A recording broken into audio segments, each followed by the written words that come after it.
para pregar essa palavra, amém? Abra aí comigo o Êxodo capítulo 19, Êxodo 19, versículos do 16 ao 20, vamos ver até onde o Senhor vai nos levar para pregar essa palavra. Hoje a gente vai encerrar até um pouco mais cedo, para que a gente possa, no final, agradecer esse culto de ação de graças aos pais, não é verdade? Vamos lá. Então hoje a gente vai estar falando sobre a glória de Deus, a Shekinah, o poder de Deus. E a gente vai ver hoje também uma ligação muito forte, que tem o Sinai com Atos capítulo 2. Então a gente vai hoje aprender algumas coisas, A gente está vivendo um tempo de que o conhecimento está muito escasso, então a gente não pode perder tempo, ok? Vamos lá? Êxodo capítulo 19, versículo 16 em diante. Ao alvorecer do terceiro dia, houve trovões, relâmpagos e uma espessa nuvem sobre a montanha, e um clangor muito forte de trombeta. E todas as pessoas que estavam no acampamento começaram a tremer de medo. Então Moisés conduziu o povo para fora do acampamento para encontrar-se com Deus, ao pé da montanha. Todo o monte Sinai ficou coberto de tensa fumaça, pois Yahvé, o Senhor, havia descido sobre ele em chamas de fogo. O monte fumegava fortemente, como se fosse uma enorme fornalha viva. Toda a montanha tremia violentamente, e o som do chofar, a trombeta, ia aumentando pouco a pouco. Moisés falava e a voz de Deus lhe respondia no trovão. Yahvé desceu sobre o monte Sinai, no topo da montanha. Então Yahvé convocou Moisés para subir até o topo da montanha, e Moisés subiu. Amém? Quem pode dar glória a Deus? Amém? Você não é impedido de glorificar, de ficar feliz, com a palavra revelada para cada um de nós. Na consagração ontem aqui, acabou que eu tive a oportunidade de pregar a palavra, e nessa palavra eu fiz uma pergunta, estava mais aberto, duas maiores manifestações, uma como a gente conhece, do Antigo Testamento, outra do Novo Testamento. Na verdade não existe isso, foi inventado pelo homem, então da primeira aliança e essa nova aliança que foi estabelecida. Então uma no primeiro e uma agora no novo. Aí o pessoal aqui citou, guerra, batalha, a glória de Deus, a Shekinah de Deus, o poder de Deus. Aí citou algumas lá de trás e citaram algumas daqui. Aí falaram um monte da transfiguração e falaram um monte de coisa. Olha, teve duas, que uma é tanto do antigo e tanto do novo, que ela traz o impacto de ciclo, de mudança.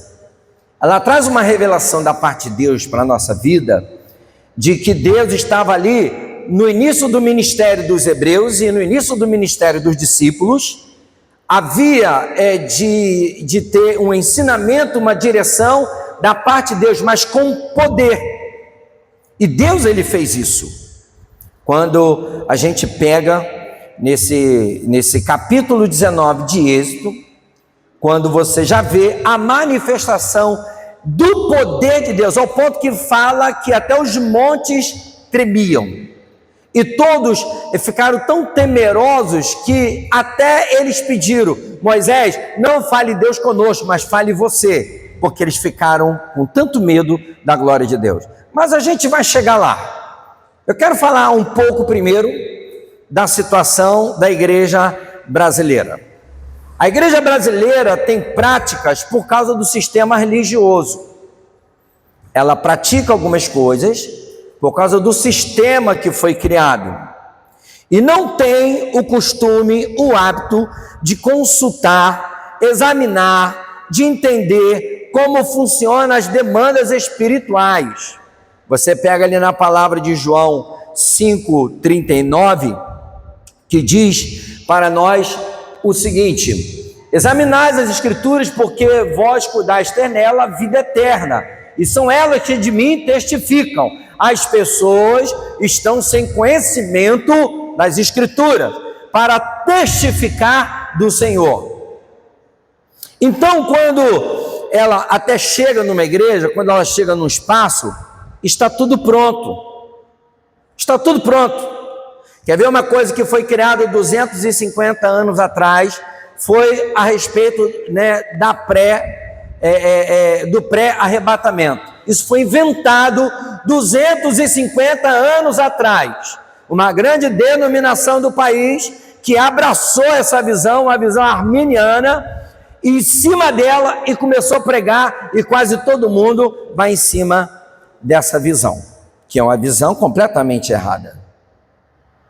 Então, amados irmãos, para piorar mais ainda, né, existe, por exemplo, daqueles que ainda reproduzem daquilo que, quando ele chega nessa denominação, nessa igreja, quando segue uma teologia ou quando segue alguém de autoridade que ensina, ela reproduz tudo aquilo que essa pessoa transmite. Isso acontece. A Bíblia não manda você ser papagaio, a Bíblia não manda você realmente ficar copiando, imitar somente ao Senhor. A Bíblia fala para que você possa ser um examinador, um leitor, meditar nela de dia e de noite, assim diz a palavra.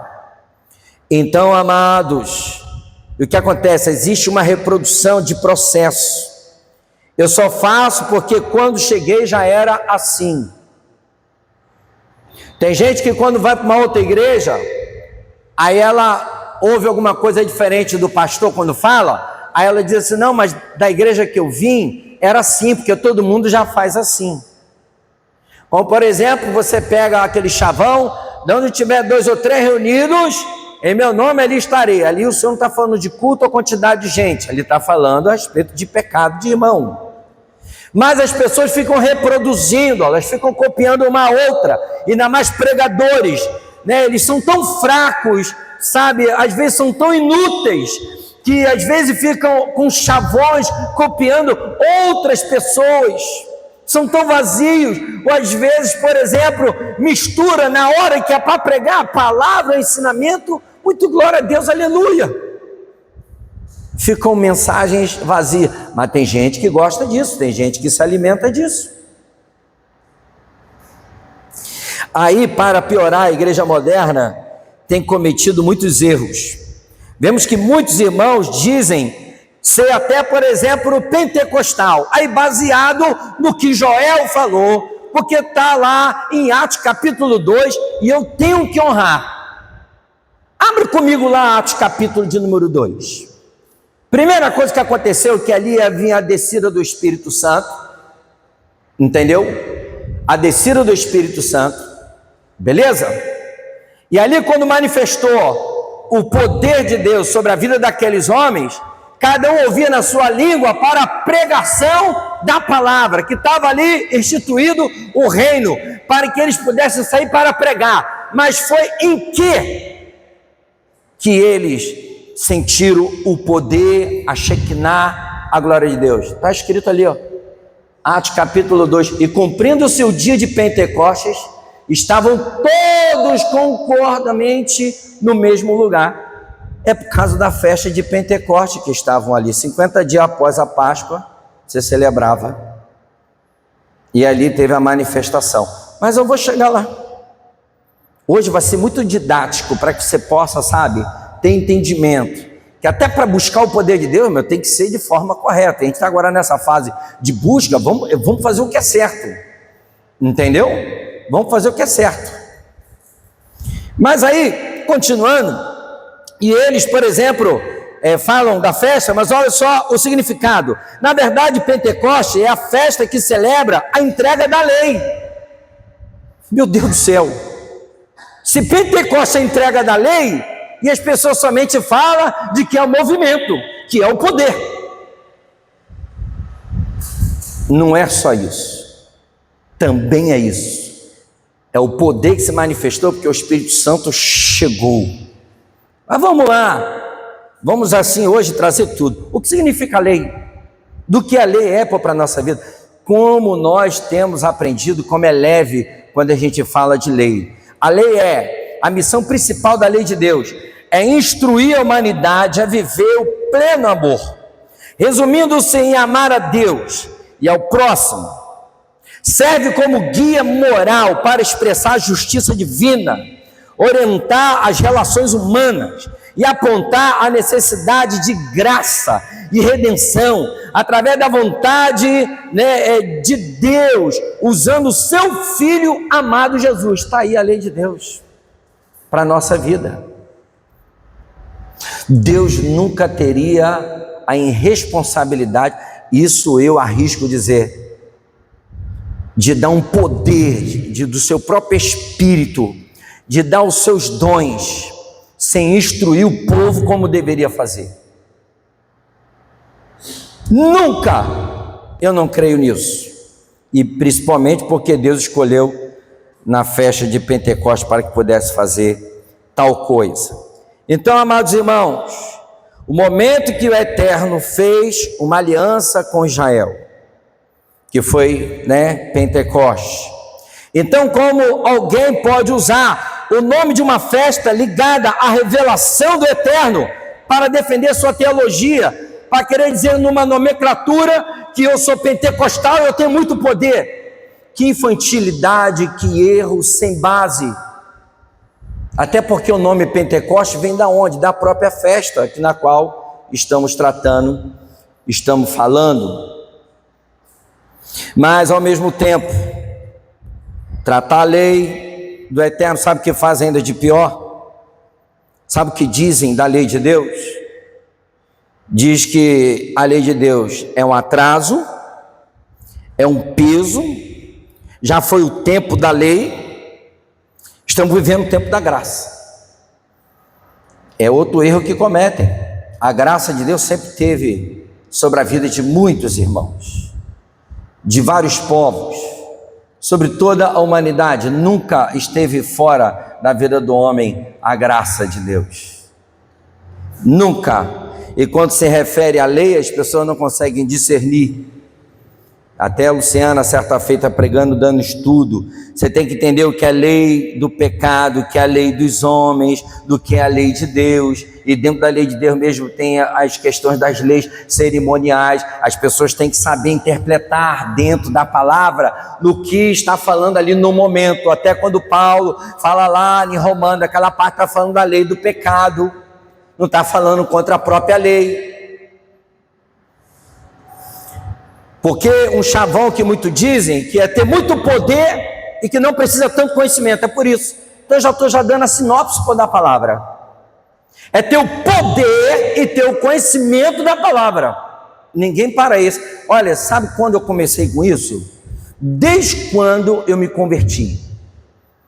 No Padre Manuel da Nóbrega, com jovens pregando a palavra com Duvalier e Marta. O falecido Duvalier, Covid, levou ele. De que falava? É muito bom o poder, mas com entendimento, com sabedoria. Sabe quem pregou isso o tempo todo? E muitos rejeitam. Quem pregou isso? O apóstolo Paulo. Você pega lá o apóstolo Paulo, convende que venha ter o poder, mas nesse próprio capítulo 14 fala com entendimento e com sabedoria.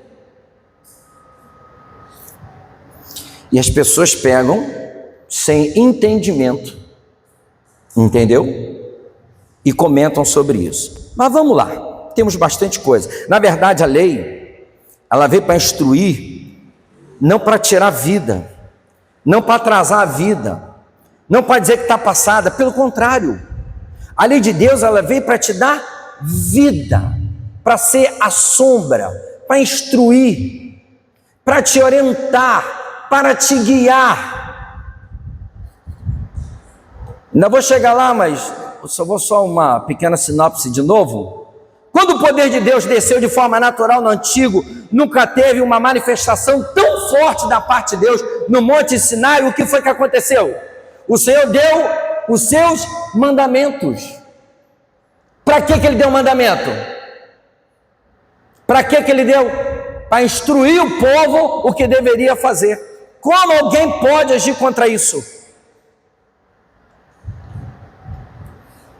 É porque eu estou doido para falar isso, por isso que eu estou antecipando. Mas eu nunca creria, eu ia crer que o Eterno criaria um povo sem ordem, sem instrução, como por exemplo uma máquina de lavar. Máquina de lavar? O que é isso? Você compra uma máquina de lavar, você nunca teve. Não é tanquinho não, a máquina de lavar de 10 quilos, você comprou. O certo, quando você pega a máquina de lavar, você tem que fazer o quê? Pegar o manual. Isso vai para a televisão, isso vai para qualquer eletrodoméstico, isso vai para celular. Celular, normalmente, pessoas não fazem isso. Sabe o que elas fazem com o celular? Ela pega o celular, já bota para carregar, ela já quer usar para ver a potência da bateria e ver a qualidade da foto. Ela já começa a usar.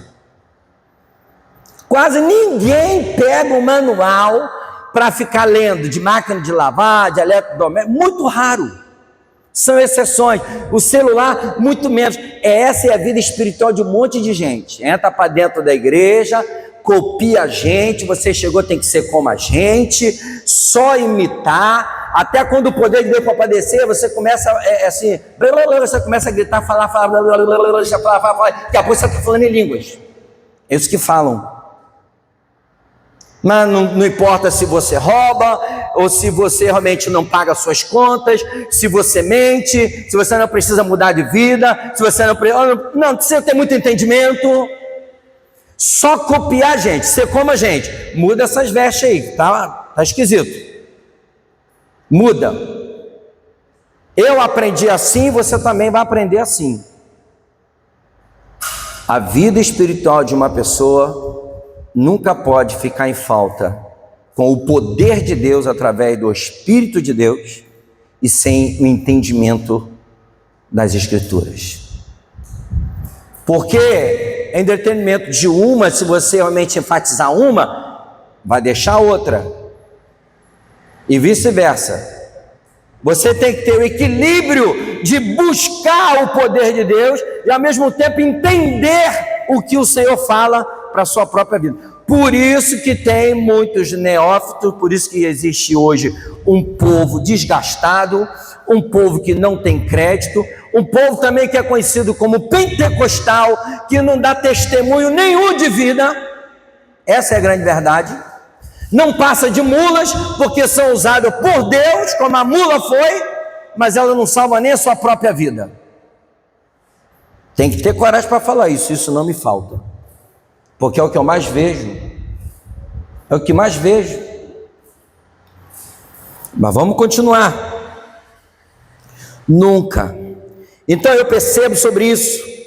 Não seja nem a falta de fogo, a falta de poder. Não é, irmãos. Nunca foi. Nunca foi.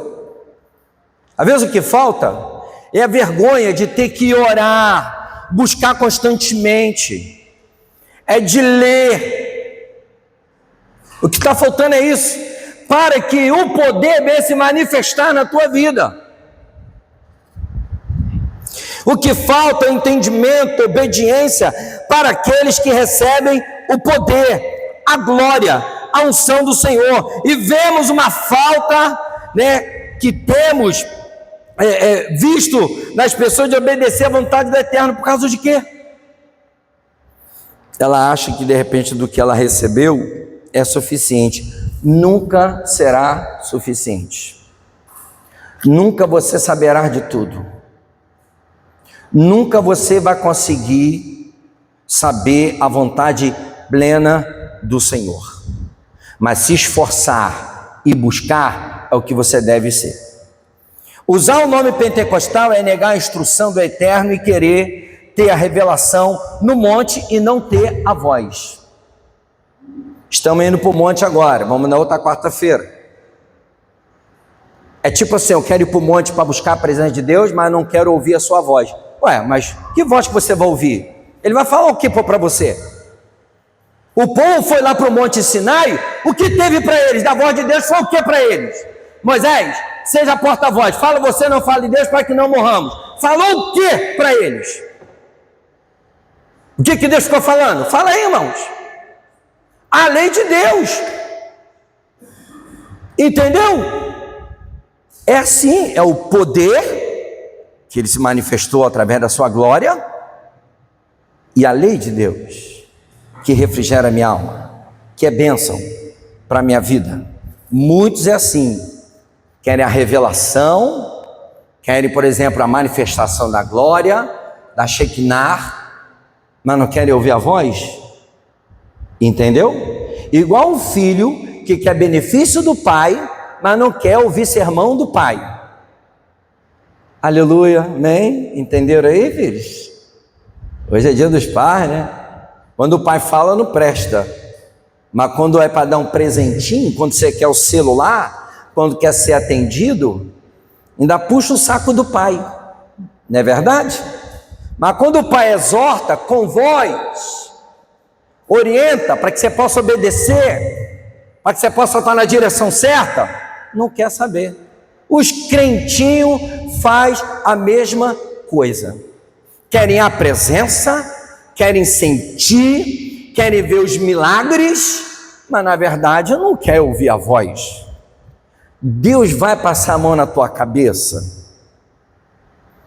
Jesus falando com os discípulos de João 6, é duro esse discurso, então vai embora. Outros aí já foram embora. Cabe a cada um escolher. Para viver com Deus, tem que viver em obediência. Quer a presença do Eterno, né? Quer o poder, a unção, mas sem governo. Aí por isso que fica em muitas igrejas uma bagunça só. Todo mundo fala, todo mundo entrega profecia. Eu, de quase, para mais de 36 anos na presença de Deus, eu nunca vi de poder. Eu já fui em muitos lugares. A bota de Deus é amor, Assembleia de Deus. Você não tem noção de vigília que eu já fui para monte para ficar 48 horas no monte. E querendo ouvir Deus falar. Deus não fala o tempo todo, não é profecia o tempo todo. Deus não entrega o mistério dele o tempo todo. Isso é mentira. São pessoas que querem causar, pessoas que estão com vaidade. O disque oração, aí você liga para a profeta lá, você manda o pix para a irmã, e a irmã ela tem que inventar coisas para iludir o coração de um monte de gente. Pessoas que faziam isso, está lá a Luciana de testemunha, pessoas muito conhecidas que faziam isso direto, confessou para a gente que mentiu muitas vezes. Quer ouvir Deus falar? Vai buscar você, filho, vai meditar na sua palavra, você vai ter o poder e você vai ter a voz. Aí vamos lá, quer a presença, tudo isso, mas sem governo dele. Então, a fé que você diz que professa ter, então ela está errada. Ela está errada. E o significado, eu falei que vou ser bem didático, eu não sei a hora que eu vou parar essa palavra, mas por mim eu ia até meia-noite hoje, porque eu estou animado com essa palavra. Eu comecei também a buscar, eu falei, eu estou no propósito até o final de ano. Eu estou aceso, eu quero. Mas quando você olha, fala a palavra glória a Deus, né? Kavod, é peso, é carga, dignidade, revelação ativa de Deus, é a glória de Deus. Ele estava no Sinai e veio a glória de Deus. É tudo isso aqui, a glória de Deus. A Shekinah, habitação, morada, a presença divina, está melhorando. Aí o Pentecoste, do que aconteceu, no hebraico, Shavuot, semanas, fala que é festa das semanas, 50 dias após, 49 dias após a Páscoa, é festa das primícias, dos primeiros frutos da terra, eram levados ao templo de Jerusalém, a entrega da Torá. Shavuot comemora a entrega dos 10 mandamentos da Torá de Moisés no Monte Sinai. Aí que vem falar que é pentecostal e não conhece nada da lei de Deus, das escrituras, não tem nada para passar, é vazio. Eu não quero nem me defender em dizer de que eu creio nos dons, de manifestar. Cara, isso aí é vazio demais, é cada um com a sua experiência. Eu sei do que eu já passei com o Senhor, as minhas experiências com o Senhor. Às vezes não vai ser a mesma para a Josiane, não vai ser a mesma para a Gisele, não vai ser a mesma para a Maiane. É a minha experiência, entendeu? Que o problema que nós temos é querer sempre copiar alguém, querer saber o que você está fazendo. Lembra que eu falei no início da mensagem? Como é que vocês fazem aqui? Eu quero copiar. Vai para a palavra, filho. Vai para as escrituras. Por isso, quando você vê coisa errada lá, você só vai copiar o líder, vai copiar a denominação, mas você não vai atentar para o que diz as escrituras. Então, para melhorar mais ainda, mais detalhe, eu vou agora mostrar para vocês os sinais que tem uma junção do Sinai com Atos capítulo 2. É muito profundo quando você pega e lê esses textos. O momento da festa, Shavuot, ocorria exatamente 50 dias após a Páscoa, marcando a entrega da Torá no Sinai. Assim era comemorado. Aí Atos capítulo 2, versículo 1 e 2, fala que era essa festa, como nós lemos ainda agora o texto, pode até botar aí se quiser, Atos capítulo 2, versículo 1 e 2, o Espírito Santo é derramado, exatamente nesse mesmo marco festivo. O poder de Deus se manifestou de forma tão grandiosa no Sinai. Em Atos capítulo 2, também o Senhor manifesta o teu Espírito sobre todos, como até em Joel capítulo 2, falando que eu até encaro que muitas coisas do que Joel falou, começou a acontecer ali. Eu estava examinando, porque começaram, e dali eles começaram o quê? A pregoar. O poder se manifestou para que eles pudessem pregar. Olha só outra comparação que tem: fenômenos parecidos, fogo, fumaça, vento, tremor. Êxodo 19, versículo 16, que fala sobre isso. E Atos também, capítulo 2, como de um som de um vento impetuoso, línguas como de fogo, que repetem, né? A manifestação física da presença de Deus do que aconteceu. E aconteceu que ao terceiro dia, ao amanhecer, houve trovões, relâmpagos sobre o monte, e uma espessa nuvem, e um sonido de trombeta muito forte, de maneira que estremeceu todo o povo que estava no arraial. Fala que até as montanhas estremeciam, de tanta glória, de tanto Shekinah, de tanto poder de Deus. Outra coisa que tem semelhante, a lei externa que foi dada, os 10 mandamentos e as leis que Moisés leva. Você vê o capítulo ali que dá sequência de 20, vai até o 24, e Moisés falando ao povo, porque existe uma ordem do que acontece ali. Primeiro ele subiu ao monte, Deus falou que queria falar com Moisés, e falou com ele, e recebeu ele, falou: olha, eu quero fazer uma aliança, eu quero que esse povo seja propriedade minha, exclusiva minha. Então ali ele pegou, desceu e falou para o povo, chamou os anciões, reuniu o povo, e quando comentou com eles foi unânime, todos então resolveram que queriam ouvir a Deus. Então Deus falou com eles, né? Então venha para perto do cume do monte Sinai. Então das nuvens, que o Senhor se manifestou ali nas nuvens, não viram a Deus, e ele começou a falar com Moisés, e Moisés começou a falar com o povo, dando as instruções. E antes disso até, né, de chegar, tinha que ter consagrado a sua vida, não podia até ter relação, entendeu? Tudo isso o Senhor tratou. Só você ler o texto lá que você vai ver de forma clara como ele falou com o povo. Ele tratou de situações externas. Quando você pega Atos capítulo 2, uma coisa também que o Senhor tratou também de forma tremenda, mas aqui começa a tratar de forma o quê? Interna, como mesmo Jesus falou, que agora o adultério, é só para você entender o que eu estou querendo dizer, O adultério não é só, né, por exemplo, que você foi lá e cometeu o ato, não. Só de você pensar, só de você olhar, só de você sentir, você já está cometendo pecado. Aí o negócio agora, quando se falam, que melhor esse período é pior do que antes. Porque aquele período ainda era a sombra das coisas. Aí você pega, cumpre-se a profecia de uma nova aliança de dentro para fora.